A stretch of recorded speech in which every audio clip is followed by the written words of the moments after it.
Faz 2 semanas, mas aqui dentro não tem tempo nenhum passando. Eu vou direto, porque enrolar parece que dá mais força para o que aconteceu, e eu não quero dar força nenhuma para isso. Meu menino foi encontrado caído no quintal, de manhã cedo. Meu marido que achou. Disse que estava deitado de lado, perto da mangueira que ele gostava de subir quando era pequeno. Não tinha sinal de nada, nada aberto, nada quebrado. Só o sangue já seco atrás da cabeça e a roupa dele suja de barro. A gente chamou socorro, mas ele não respirava mais. Nem tentaram levar, só ficaram ali perguntando como é que ele caiu daquele jeito, com aquela marca. E a gente sem resposta. Ele tinha só 20, era meu caçula. E eu sempre dizia que parecia mais velho que eu, de tanto que me protegia.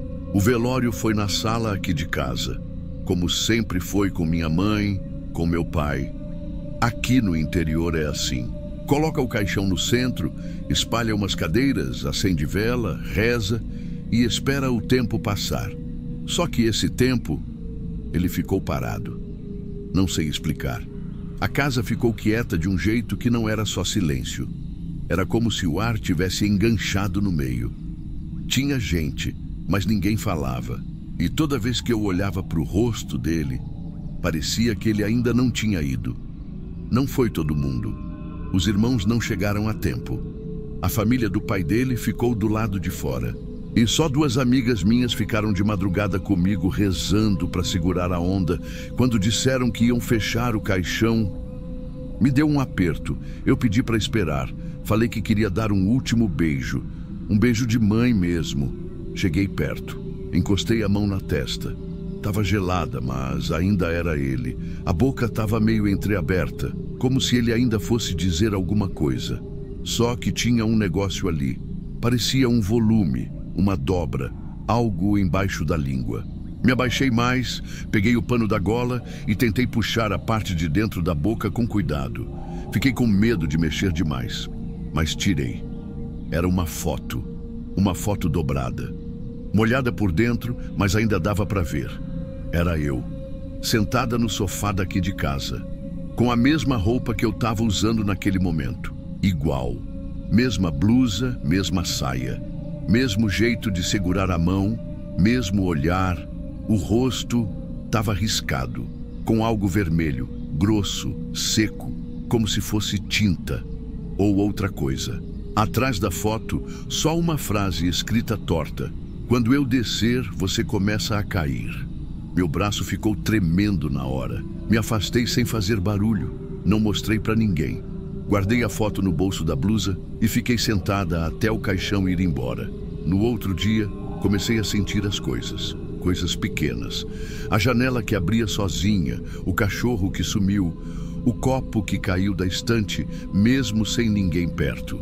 Mas o que mais me assustou foi me ver, não no espelho, mas no reflexo do vidro da cristaleira ou da tela da televisão desligada, sempre do mesmo jeito da foto, sentada, com as mãos cruzadas no colo e o olho meio perdido. Comecei a me pegar naquela posição, sem querer. Quando via, estava ali, do mesmo jeito, do jeito da foto. Eu rasguei a foto. No segundo dia, rasguei e joguei no lixo do fundo. Na manhã seguinte, ela estava em cima da mesa, inteira. Dobrei de novo e botei numa caixa com as roupas dele. Enterrei essa caixa perto do galinheiro. 2 dias depois, ela apareceu em cima do meu travesseiro, com a frase de trás mais apagada, como se estivesse gastando, como se não precisasse mais de muito tempo. Minha memória começou a falhar. Teve dia que dormi no sofá e acordei igual à pose da foto, com a mesma roupa, mesmo cabelo e a mesma sensação que eu não tinha levantado nunca, que era outro pedaço meu que tinha ficado ali no lugar. As amigas pararam de vir. Dizem que estou falando coisa que não faz sentido, mas não é loucura. Eu sei que ele me levou com ele. Só esqueceram de fechar meu caixão. Eu não sei quem pôs aquela foto na boca dele, mas aquilo é um tipo de amarração. É como se ele tivesse deixado um fio puxando, um jeito de garantir que eu ia atrás. Ou foi ele mesmo que fez, talvez querendo que eu ficasse perto, Talvez porque achava que eu já tinha ido, mesmo viva. Desde que aquela foto apareceu, eu não tô mais aqui do mesmo jeito. Se eu olhar para mim agora no espelho, eu sei o que vou ver. Eu ali, parada, com a mão sobre o colo, olhando pro nada, igual a foto. Mas não vou olhar, não hoje, porque da última vez que olhei, o reflexo se mexeu antes de mim. Eu tentei queimar. Não contei para ninguém. Fechei tudo. Fui pro fundo do quintal de tarde, quando o sol já estava virando sombra, e acendi uma lata velha com álcool e pedaço de pano. Coloquei a foto lá dentro e fiquei olhando. Ela enrugou. Ganhou uma borda queimada, fez um cheiro forte, mas não pegou fogo. A imagem não sumia. O papel não escurecia. Só dançava em cima da chama sem se desfazer. Apaguei tudo. Voltei com a foto dobrada no bolso. Quando entrei em casa, juro por tudo, a televisão ligou sozinha. Tela preta. E ali, no reflexo, eu já estava sentada de novo. No sofá. Igual. Daquele dia em diante, parei de sair. Fiquei com medo de voltar e não me reconhecer mais. Medo de num dia qualquer me olhar no espelho e ver outra pessoa. Ou não ver ninguém. O que doía mais era o tempo. Porque eu comecei a esquecer os dias. Dormia e acordava na mesma posição. Acordava com a luz diferente. Como se horas tivessem passado sem mim. Uma vez, acordei com a foto no peito, aberta. A frase atrás não estava mais escrita. Não tinha mais nada. Como se já tivesse feito o que tinha que fazer.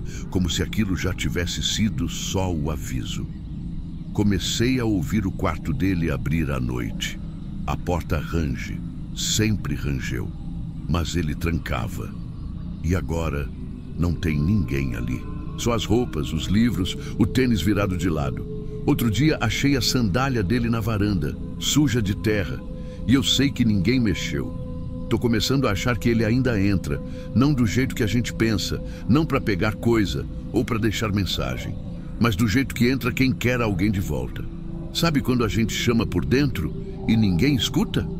Então, acho que ele escutou, só que trouxe junto, trouxe um pedaço meu com ele.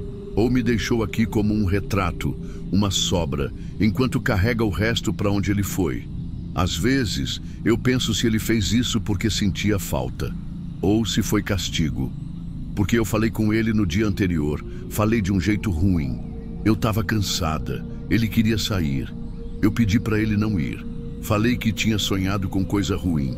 Ele riu, me deu beijo na testa. Saiu, voltou, só no outro dia já caído. Nunca mais vou saber se ele entendeu que eu não queria brigar, que era só medo. Medo de perder ele. E agora, eu não sei mais se ele foi, ou se só mudou de lugar. Outro dia, o rádio ligou sozinho. Estava passando uma música que ele gostava. Eu me sentei sem pensar. Quando percebi, estava igual à foto, com a cabeça levemente virada para o lado, como se fosse pose, como se tivesse alguém tirando outra. E se tiver? E se tiver outra foto sendo feita agora, de mim? E se essa aqui encontrei, era só o primeiro passo, e agora sou eu que estou virando imagem, sendo guardada? Para ir para a boca de alguém depois não tem lógica. Mas isso não é sobre lógica, é sobre a coisa dentro do ritual, a coisa que começa pequena, que se esconde. Porque ninguém espera achar uma mãe dentro da boca do filho. Só que eu estava lá, a mesma roupa, a mesma posição, o rosto riscado. A parte mais difícil é que ninguém me olha direito mais. Meu marido só pergunta se tomei os remédios. Os vizinhos nem batem mais. Meus filhos evitam falar do irmão. E a foto, ela não desapareceu. Tá aqui comigo. Ficou velha, ficou gasta, mas tá viva. É como se ela respirasse no escuro. Eu tentei de novo. Fui até a ponte e joguei no rio. 2 dias depois, ela apareceu na fronha do meu travesseiro, dobrada, secando. Teve uma noite que eu senti uma coisa sentando no sofá, do meu lado. Devagar, o estofado afundou. Senti o calor, mas não tinha ninguém. Nem precisei olhar. Eu sabia quem era. Era meu menino. ou o que sobrou dele, ou o que ele se tornou depois que me levou. Eu queria dizer para ele que ainda amo, que não precisava disso, que eu teria ido se ele só tivesse chamado, mas acho que ele chamou, do jeito que sabia. E agora eu tô aqui, parada, esperando. Porque tem dias em que eu percebo que tô menos, que tem menos pensamento, menos movimento, menos vontade e mais reflexo, mais pose, mais silêncio. Outro dia me olhei de lado, a luz estava baixa, o espelho embaçado, mas eu vi que meu rosto estava ficando mais pálido, como papel, como o da foto. Se amanhã me enterrarem, ninguém vai notar diferença, porque o que era para ser eu já foi com ele, e o que está aqui só está esperando acabar, desde aquele dia, desde aquela foto, desde a hora em que meu nome apareceu escrito debaixo da língua do meu filho.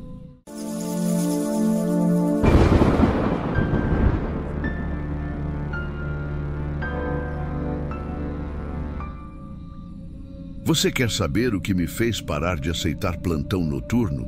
Não foi susto, não foi barulho, nem aquelas histórias de gente que entra em lugar errado no cemitério. Foi silêncio demais. Na época, eu era técnico de conservação numa empresa funerária terceirizada.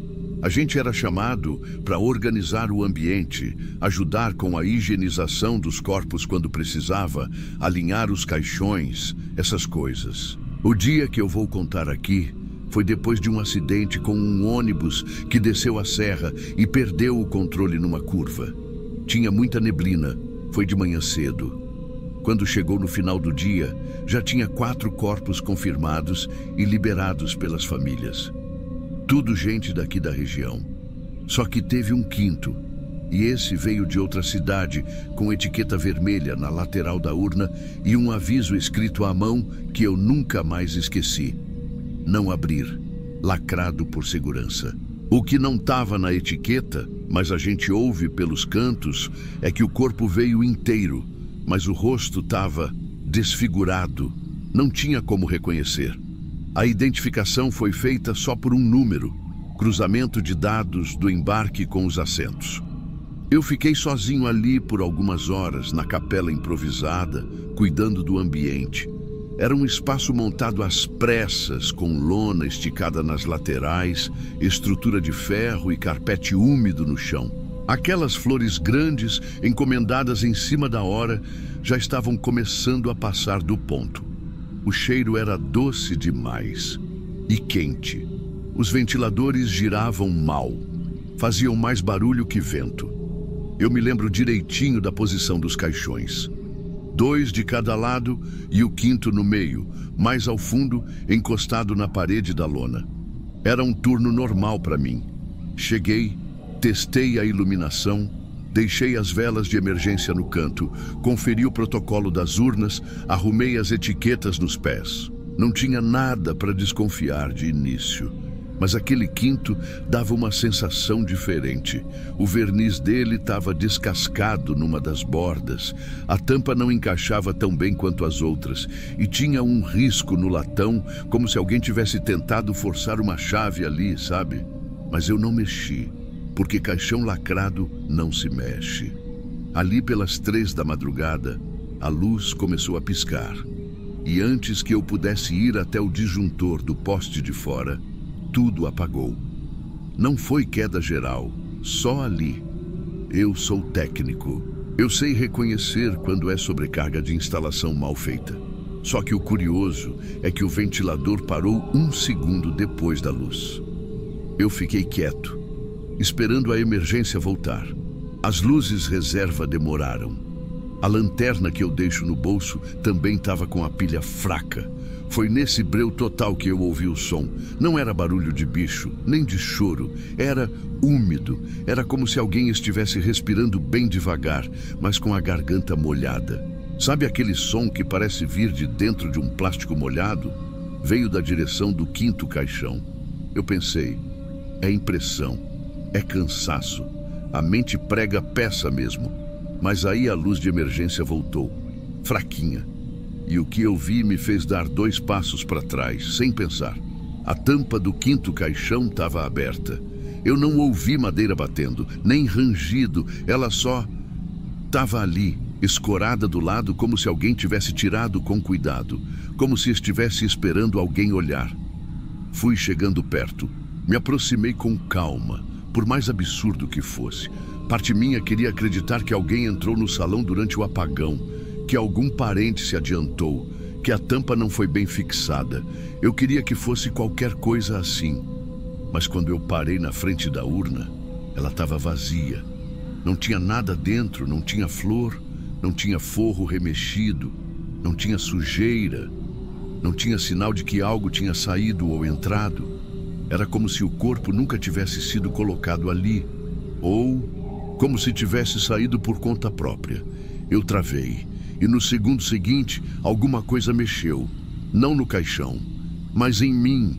Por uns segundos, eu juro por tudo, foi como se eu estivesse lá dentro, deitado, com os braços colados ao lado do corpo, olhando para o teto de madeira fina, com o cheiro do verniz entrando pelo nariz. E quando meus olhos tentaram desviar, eu vi eu mesmo olhando para baixo, eu em pé, e eu deitado, ao mesmo tempo. E o eu deitado piscou. Aí eu pisquei também, e tudo voltou. Eu estava de pé do lado da urna, que agora estava com a tampa encostada de novo. Mas eu nunca mais fui o mesmo desde aquilo. Porque alguma coisa ficou errada naquela sala, e eu acho que foi enterrado alguém no meu lugar. Eu não comentei nada naquela noite. Esperei o dia amanhecer. Os primeiros familiares começaram a chegar com o rosto inchado, andando devagar, e logo se formou o barulho abafado que sempre tem em velório coletivo. Gente sussurrando, fungando, tentando descobrir quem era quem.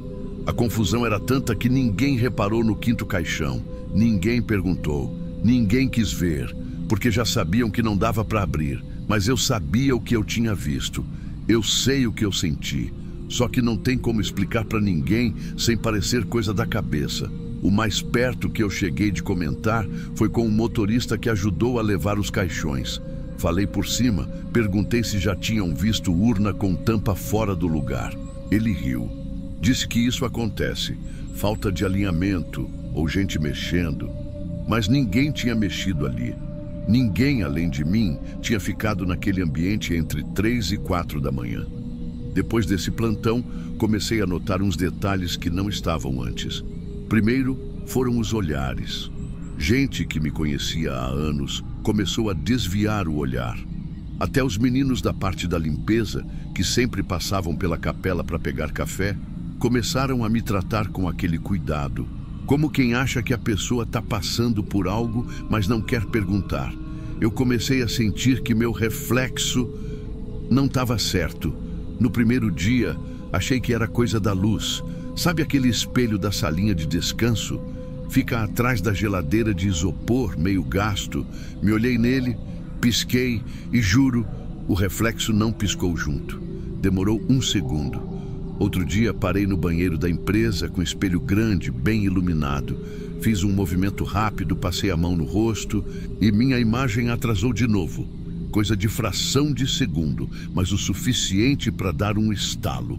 Eu já não sabia mais se eu era eu ou se estava vendo alguém tentando lembrar como eu me mexo. Pode parecer viagem, mas não era. Porque comecei a ter uma sensação estranha quando eu passava pelos corredores onde os caixões são preparados. Aquela linha de urnas encostadas, todas embaladas com fita, com o nome da funerária marcado a caneta na lateral. Eu passei por uma certa vez e parei sem querer. Tinha meu nome nela, nome completo, escrito certo, sobrenome certinho, com etiqueta nova. Perguntei para o almoxarifado. Disseram que foi erro de rascunho. Usaram minha ficha para preencher o formulário de teste, mas aquilo me travou, porque eu nunca autorizei usar meu nome em ficha nenhuma. A partir daquele dia, minha cabeça não teve mais sossego, e os pesadelos começaram. Mas o pior nem era o pesadelo em si. Era a parte que eu acordava, olhava no espelho e demorava uns segundos para reconhecer meu rosto. Era meu, mas parecia menos meu. como se tivesse sido reproduzido, como se fosse uma tentativa de cópia. E sempre que eu fechava os olhos, eu voltava para o forro daquele quinto caixão, o cheiro da madeira, o estalo do carpete molhado no fundo da capela, o som da lona tremendo com o vento da serra. Teve uma noite que acordei suando. Fui beber água e vi meu reflexo na janela da cozinha. Só que eu estava de paletó escuro. Naquele momento, eu estava de camiseta. Meu reflexo estava vestido para ser velado, acordado, em pé, olhando para mim com a cara morta. E eu, com o copo na mão, só fiquei olhando. Não gritei, não corri. Só esperei ele piscar e ele piscou. Foi quando eu entendi o que eu temia desde aquele dia. Alguém foi enterrado no meu lugar. Ou pior, algo saiu e ficou aqui no meu lugar. Na semana seguinte, pedi afastamento. Aleguei questão pessoal. Fui trocado de unidade. Hoje eu não me aproximo mais de urna nenhuma. Não encosto, não entro em capela, não olho mais para a flor branca. E principalmente, não passo por espelhos em lugar escuro. Porque toda vez que o reflexo atrasa, eu acho que o que está ali não sou mais eu. Só tem uma coisa que nunca mais saiu da minha cabeça e que eu digo para qualquer um que trabalha com isso. Num velório com 5 caixões, ninguém percebe se tem um a mais ou se enterraram o errado.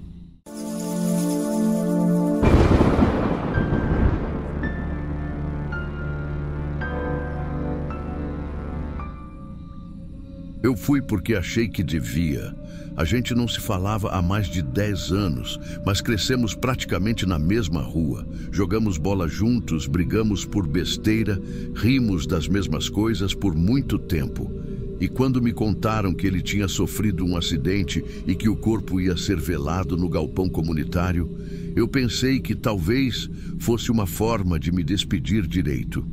O que eu não entendi, logo de cara, foi o aviso. A mensagem chegou num grupo da época da escola. Alguém escreveu: "Galera, o pai dele tá pedindo para não levar nada com vidro nem espelho. Quem tiver celular espelhado deixa no carro. É sério, quem desobedecer não entra." Eu achei que era alguma coisa de religião, sei lá. Tem gente que acredita que o reflexo prende a alma, ou que atrapalha a passagem. Na hora, achei que fosse isso. Um jeito estranho de lidar com a dor. Mas não era. Não era só isso. Quando eu cheguei lá, o pai dele mesmo estava na entrada, sentado numa cadeira de plástico de cabeça baixa, com um lenço enrolado na mão. Parecia estar lá só de corpo. Mas assim que alguém se aproximava com celular ou óculos de lente reflexiva, ele levantava os olhos e pedia para deixar fora. Só apontava para o portão com a cabeça. Sem raiva. Só medo. O lugar era feio, frio, cheiro de tinta velha, cimento úmido e alguma coisa doce que me incomodou desde a porta. Taparam as janelas com cortina preta. Tinha 2 lâmpadas de emergência penduradas com fio exposto e uma vela no chão, num pote de vidro sem tampa. Eu percebi que até o espelho do banheiro tinha sido coberto com um saco de lixo colado com fita crepe. E do lado de fora, tinham colocado um pano preto em cima do vidro do relógio de parede. Eu lembro que isso me marcou. Porque quem repara nisso num momento desses? Mas aí o tempo foi passando e eu vi que o problema era outro. Algumas pessoas ficavam muito tempo paradas olhando. Não choravam, só olhavam. Uma prima dele, que eu lembro de ter conhecido quando a gente era adolescente, foi uma dessas. Ela ficou quase 15 minutos sentada, com o olhar travado. Depois levantou e foi para o banheiro cambaleando, com a mão na testa. Alguém foi atrás dela. A mulher voltou com os olhos esbugalhados e dizendo que ela estava tendo alguma espécie de crise. Eu não ouvi tudo, mas ouvi uma coisa. Ela disse que ele não parava de olhar de volta. E eu achei que fosse metáfora. Um jeito poético e meio desesperado de lidar com aquilo. Mas não sei se foi. Eu não estava muito à vontade, então fui dar uma volta pelos fundos. Tinha um portão velho, entreaberto, que dava para um pátio de cimento rachado. O chão estava molhado, mas não tinha chovido. E lá no canto tinha um saco de lixo rasgado, com cacos de espelho dentro. A primeira coisa que me veio à cabeça foi: se era para não ter espelho nenhum, por que alguém trouxe? E a segunda: por que quebraram? O tempo parou de fazer sentido ali dentro. A cerimônia parecia que não andava. O ar não mudava. O cheiro também não. Teve uma hora que a vela apagou. Outra pessoa tentou acender, mas o fósforo quebrava. Quando conseguiram reacender, o vidro onde ela estava rachou sozinho. Foi nesse ponto que eu senti que algo ali estava fora. Não ruim, não pesado, não sobrenatural. Era uma sensação diferente, como se eu estivesse dentro de um lugar onde o tempo era só uma repetição de coisa errada. Eu tentei não encarar diretamente o corpo.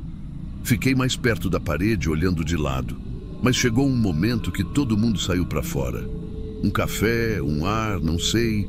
E eu fiquei sozinho por uns minutos. Ali eu olhei. Não foi muito tempo. Eu só queria prestar uma última homenagem. Mas quanto mais eu olhava, mais o rosto dele parecia quieto demais. Não sei explicar. Não era a expressão, nem o tom da pele, nem o jeito como arrumaram. Era o jeito que os olhos pareciam fundos demais. E aí eu acho, não sei se foi real, eu achei que ele piscou. Meu coração travou. Mas logo pensei, é impressão, reflexo da luz, algum movimento na pálpebra. Só que aí veio a parte que me engasga até hoje. Eu olhei para o rosto dele e por um instante tive certeza de que ele estava me olhando também. Mas não ele, a pessoa que eu conhecia. Era o reflexo dele, o reflexo que estaria num espelho, como se ele estivesse dentro de um vidro. O pior não foi achar que ele piscou, foi perceber que o que estava ali não reagia igual. Eu sei como isso soa, parece invenção, parece exagero, mas o que me quebrou foi o seguinte: quando o pai dele voltou, eu tentei comentar. Tentei perguntar se aquilo era normal, se era coisa da cabeça, mas ele não reagiu com surpresa, nem com raiva. Ele só olhou para mim, meio mole, e disse: eu vi. Primeira vez foi no espelho retrovisor da ambulância. E de lá para cá, nunca mais foi o mesmo. A frase veio seca, sem tentativa de me convencer de nada, como quem carrega uma certeza e já não tenta mais explicar. Depois daquilo, eu não consegui ficar muito tempo. Falei que tinha um compromisso cedo e fui embora. Não dormi direito por semanas. E mesmo hoje, tantos anos depois, tem algo que não me deixa esquecer. Não é o rosto dele, é a sensação de que aquilo não ficou lá, de que talvez aquilo tenha saído junto com alguém. Eu nunca mais fui o mesmo com reflexos, nunca mais consegui me encarar por muito tempo no espelho do banheiro, nem olhar meu rosto na câmera frontal. Porque às vezes, quando eu estou distraído, eu vejo um segundo rosto, ao fundo, quase imperceptível, mas eu sei qual é. Não é o meu, e também não era mais o dele. É uma imagem que não pertence a ninguém, só ao espelho. Desde aquele dia, todo reflexo me dá um frio atrás da nuca. E todo vidro com luz de fundo me parece uma chance de ver de novo, ou de ser visto. Eu devia ter ido embora na hora do aviso, mas eu quis entender. E agora, tem coisa que eu não sei mais desver.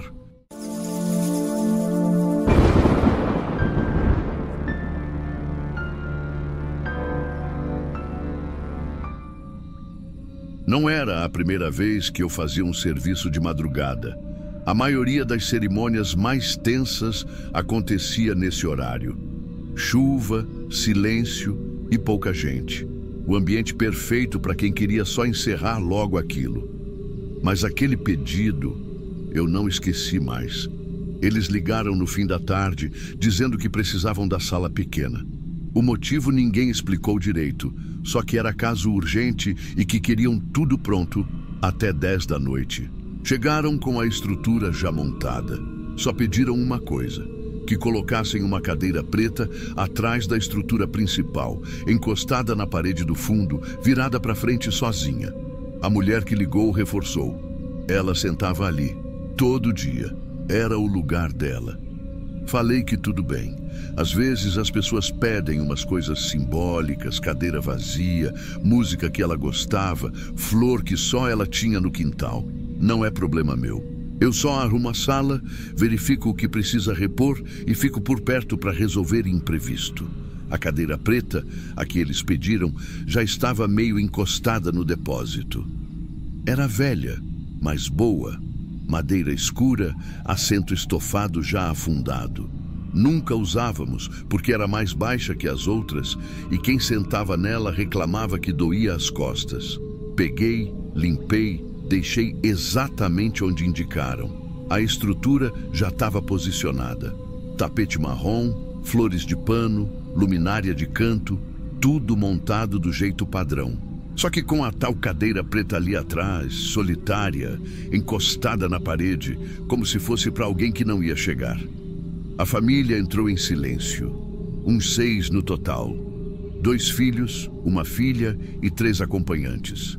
Um deles parecia motorista. Todos estavam secos, molhados da chuva e muito quietos. Aquela quietude que não parece paz, parece esforço para não desabar. Ficaram ali, olhando para o centro da sala. O espaço estava limpo, iluminado, sem nenhum barulho além do ventilador de teto.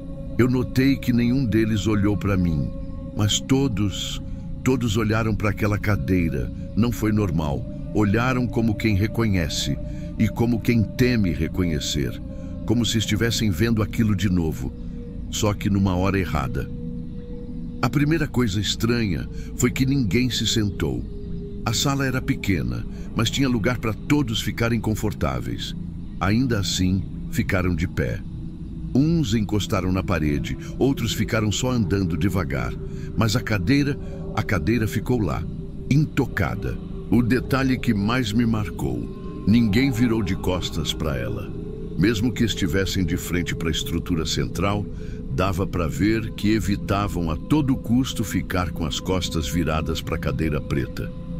Uma das acompanhantes, uma senhora de cabelo preso, rosto muito abatido, cochichou algo perto da filha.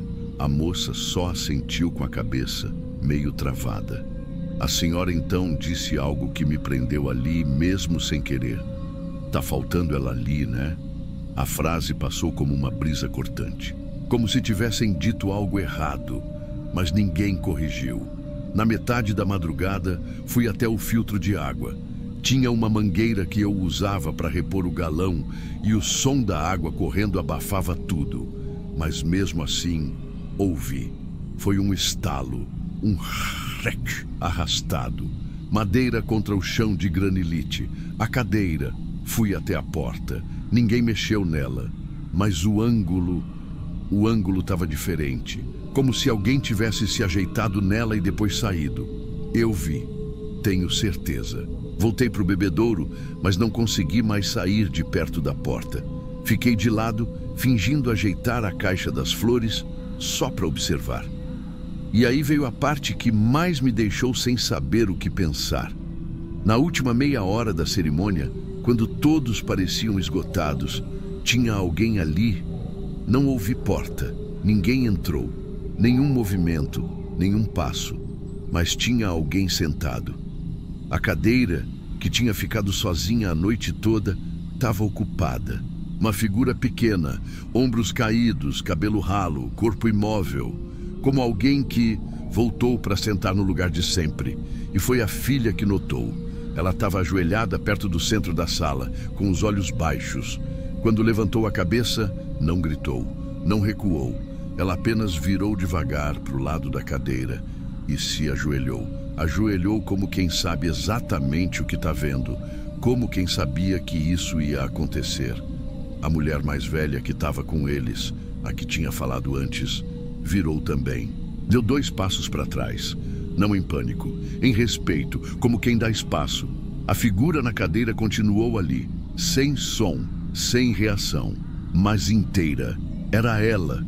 Mesmo eu sem conhecer, era óbvio, era ela.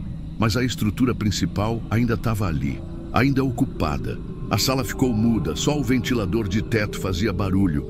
Ninguém chorava, ninguém saía. Eles aceitaram. Depois do fim, o espaço esvaziou rápido. Ninguém quis ficar para limpar, nem para agradecer. Só passaram por mim com os olhos baixos e foram embora, um por um, sem dizer nada. Quando entrei de novo na sala, tudo estava no lugar. Menos a cadeira. Estava encostada de lado, fora da posição. Como se alguém tivesse levantado devagar, mas com peso. Peso de quem não está mais inteiro. Peguei ela com cuidado, levei de volta para o depósito. Na noite seguinte, cheguei para abrir a sala. Era outro caso, outra família, gente do interior. Quando entrei para começar a arrumar, a cadeira preta estava de volta. No mesmo lugar, atrás da estrutura, virada para frente. E eu juro, eu travei. Fiquei parado olhando. Fui até o depósito. Tinha espaço lá. Estava limpa, vazia. Nenhuma cadeira faltando. Mas a preta não estava mais lá. Desde então, não usei ela de novo. Nem deixo ninguém mexer. Toda vez que limpamos a sala, ela está lá. Sozinha no fundo. E eu deixo. Já pensei em jogar fora, em queimar, em trancar. Mas não faço. Não por medo. Por entendimento. Ela sentava ali todo dia, segundo os filhos. Talvez o corpo tenha partido, mas ela talvez nem tenha percebido. Talvez o lugar seja mais importante do que a despedida. E talvez o corpo nunca tenha sido o único peso daquela estrutura. Desde então, nunca mais olhei para aquela cadeira como um móvel. Para mim, ela virou um aviso. E se um dia você entrar lá e ela estiver virada para o lado errado, sai da sala. Só sai.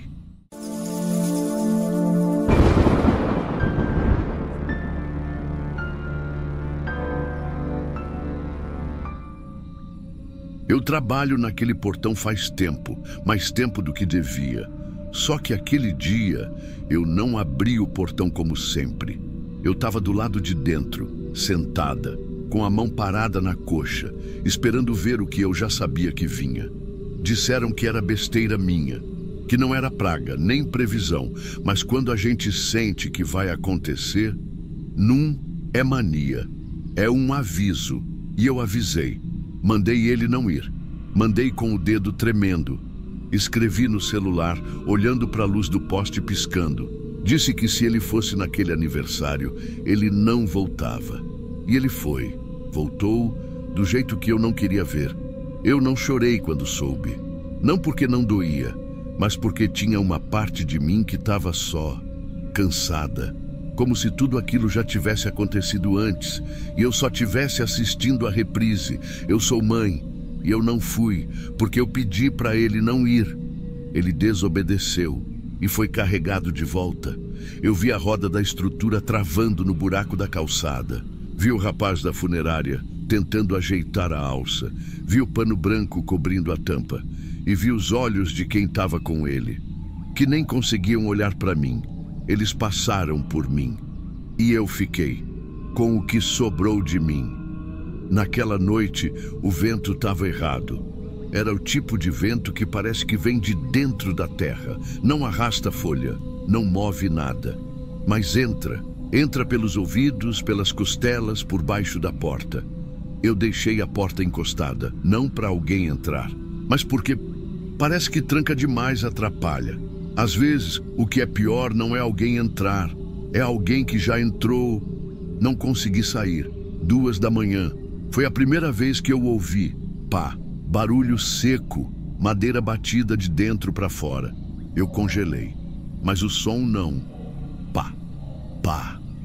Depois, silêncio. Só que eu conheço aquele barulho. Conheço porque já vi corpo virado, gente que levanta no susto, bicho dentro de caixote.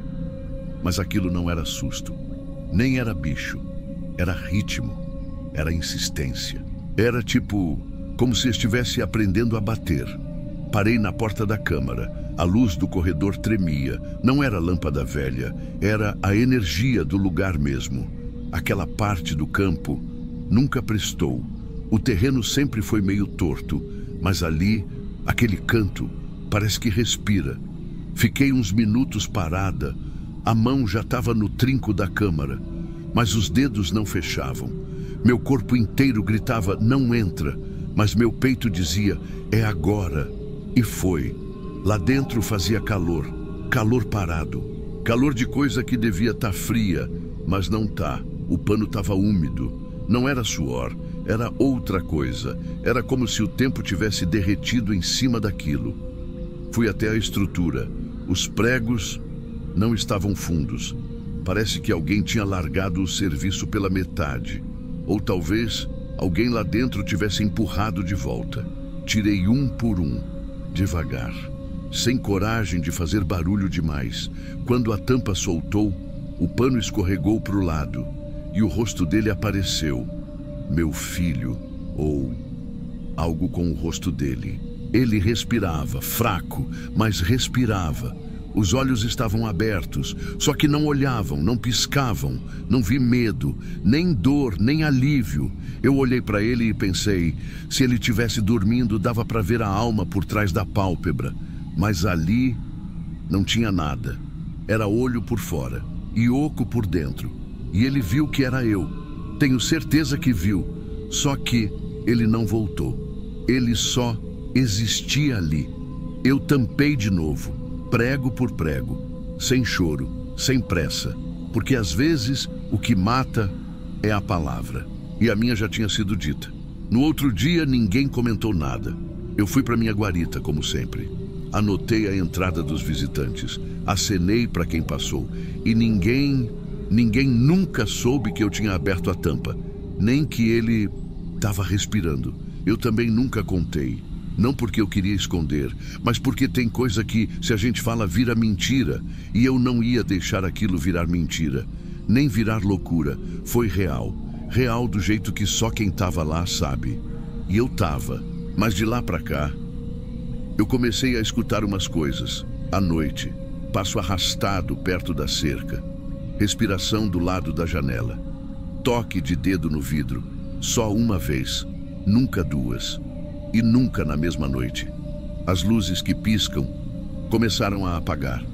Mas só quando eu abro a porta. Lá de dentro tudo brilha. Quando eu piso fora, elas morrem. Pensei que podia ser só o poste velho. Mas aí eu vi. Vi na quarta-feira seguinte. Era quase meia-noite. Eu estava terminando de lavar a marmita. Levantei o rosto e estava alguém parado lá fora, na entrada do campo. Não se mexia, não sentava, não acenava, só parado, com o corpo meio torto, como se um lado ainda soubesse andar, mas o outro tivesse ficado preso no lugar onde caiu. E ele não piscava. Foi quando me veio aquele olhar, o mesmo que eu vi dentro da estrutura. Tentei fechar a cortina, mas era como se ele já tivesse entrado antes mesmo de eu puxar o pano. Naquela noite, eu deitei com os olhos abertos. E ele ficou lá, do lado de fora. Ou talvez já tivesse dentro. Não importa mais. Desde então, eu sigo. Trabalho, varro, anoto o nome, confiro quem entra, quem sai. Ninguém suspeita, ninguém percebe. Mas às vezes, quando alguém novo chega, eu reparo. Tem um momento. Sempre tem. Um segundo só, antes do corpo descer, em que parece que tudo segura o fôlego. Como se o próprio chão quisesse perguntar, tem certeza? E eu fico olhando, esperando se vai ouvir. O som, aquele som. Até agora não voltou a acontecer, mas eu sei que um dia vai. Porque o que eu ouvi naquela noite não era só ele, era tipo um chamado, tipo um eco, como se outros tivessem aprendido também. Hoje em dia, eu continuo ali. Porta encostada, sapato ao lado da cama, chave sempre virada só até a metade. E de vez em quando o vento entra esquisito, quando o céu fica parado e nem os cachorros latem, eu sinto que ele está vindo, ou que já voltou, mas não para mim, não para casa. Voltou para o lugar que virou dele, para o campo, para a beira do poste, para a janela da câmara. E não me odeia, nem me ama. Só ficou com a parte dele que nunca soube voltar. E eu fiquei com a parte que sobrou, que escuta, que espera, que sabe. Porque depois que a gente enterra alguém errado, a gente também morre junto, só que de pé.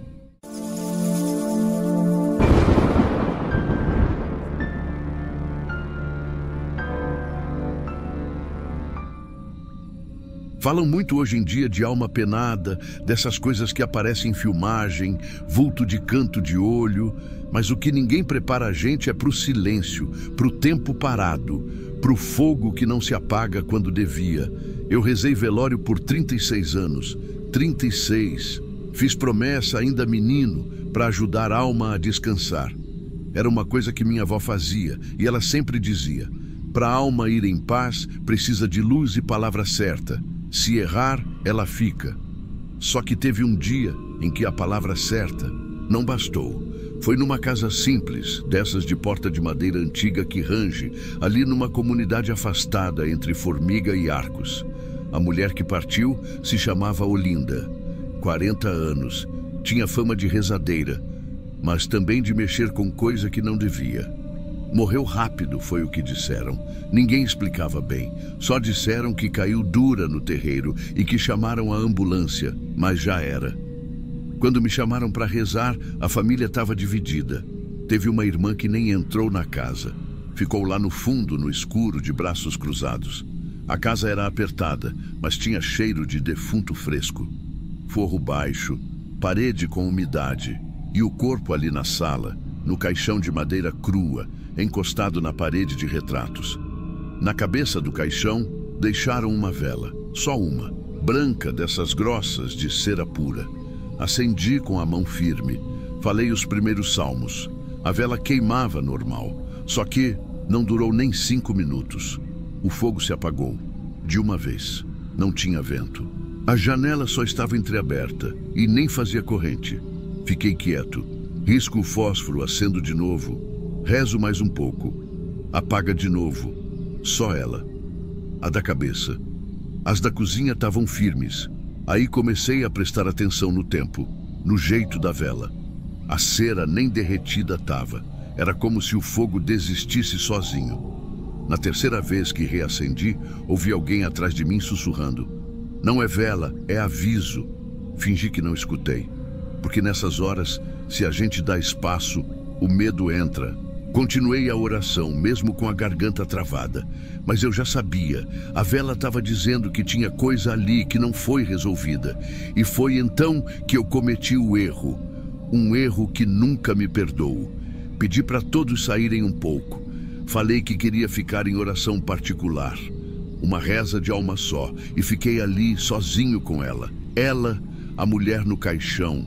A vela tinha apagado de novo, mas antes que eu acendesse outra vez, ela reacendeu sozinha, sem fósforo, sem isqueiro, nada. O pavio acendeu, sozinho, e a chama ficou reta, viva, sem tremor, como se alguém tivesse soprado vida de volta naquilo. Aí eu vi. Os olhos dela estavam abertos, não arregalados, não duros, abertos, calmos. Olhos vivos num corpo que já estava gelado fazia mais de 8 horas. E então ela falou, com a boca quase sem se mexer, como quem sopra segredo para não ser ouvido: a alma não é minha ainda. Eu juro pelo fio de cabelo da minha mãe. Foi isso que eu escutei. Na hora que ela disse aquilo, a alma não é minha ainda, o calor da vela veio direto na minha cara, mas o frio veio por dentro. Foi um segundo só. Ela fechou os olhos logo depois, como se tivesse falado o que precisava e pronto. Voltou para o silêncio do corpo. Só que o fogo não apagou mais. Ficou aceso, firme. E foi aí que eu percebi que não estava mais sozinho. Não era sensação, não era impressão. Eu olhei para a janela e do lado de fora tinha uma presença parada. Não vi rosto, nem forma definida, mas vi o vulto, grande, curvado, ombros largos demais para o corpo. Aquilo ali não era da família e também não era do mundo de cá. Parecia alguém esperando, observando, como quem veio buscar, mas ainda não podia. A chama da vela chegou a estalar, de leve, como se tivesse nervosa. Foi quando eu falei baixo, só para mim mesmo: isso aqui não é para mim. Fui até a porta da frente, destranquei e chamei de volta quem estava do lado de fora da casa.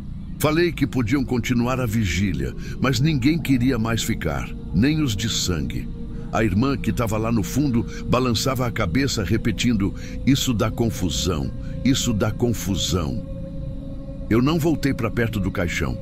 Fiquei do lado de fora, na beirada do terreiro, só olhando a janela com a vela acesa lá dentro. E ela não apagou mais. Até a hora do enterro, a danada da vela queimou como se nada tivesse acontecido. Mas o que queimava de verdade era outra coisa. Porque quem entende de vela sabe. Quando ela se apaga sozinha 3 vezes, é aviso. Quando reacende, é recado.